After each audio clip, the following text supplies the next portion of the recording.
ఫిబ్రవరి 25 కొరకు CH Spurgeon గారు వ్రాసిన ధ్యానం చదువుతున్నాను, వినండి. మీరు యెహోవాకు యాజకులనబడుదురు. యెషయా 61వ అధ్యాయం 6వ వచనం. ఇశ్రాయేలీలు ఈ వాగ్దానాన్ని అక్షరాలా అనుభవించారు. అయితే పరిశుద్ధాత్మ ద్వారా జన్మించి విశ్వాసులమైన మనకందరికీ ఈ వాగ్దానం ఆత్మీయంగా వర్తిస్తుంది.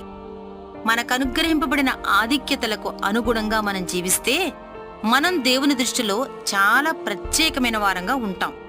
మన పిలుపు స్పష్టంగా ఉంటుంది.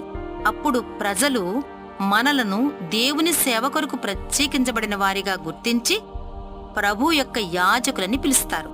మనం ఏదైనా పని చేసుకుంటూ ఉండొచ్చు, లేదా వ్యాపారం చేసుకుంటూ ఉండొచ్చు.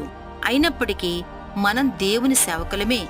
యేసుక్రీస్తు ద్వారా మనం సజీవుడైన దేవునికి సజీవ యాగంగా సమర్పించుకుని నిత్యము ప్రార్థనా బలియాగాన్ని అర్పిస్తూ స్తుతిస్తూ ఆయన సాక్షులంగా జీవించటమే మన అసలైన ఉద్యోగంగా చేసుకోవాలి. మనకు ఒకటే గురి ఉండాలి. మనం ఉన్నతమైన పిలుపులో సాగిపోతూ అలాంటి ఉన్నతమైన పిలుపు లేని వారికి మామూలు జీవన సంబంధమైన పనులు వదిలేయాలి.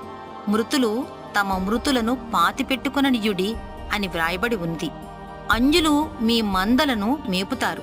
పరదేశులు మీ భూమిని దున్నేవారిగాను మీ ద్రాక్షలు తొక్కేవారిగాను ఉంటారు అని కూడా వ్రాయబడి ఉంది.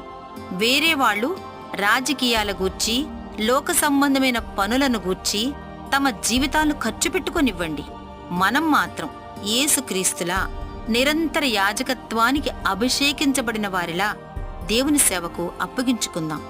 ఈ ఘనమైన వాగ్దానాన్ని పవిత్రమైన కార్యంగా స్వీకరించి పరిశుద్ధ వస్త్రాలను ధరించి దినమెల్లా ప్రభు సన్నిధిలో యాజకులుగా ఉందాం.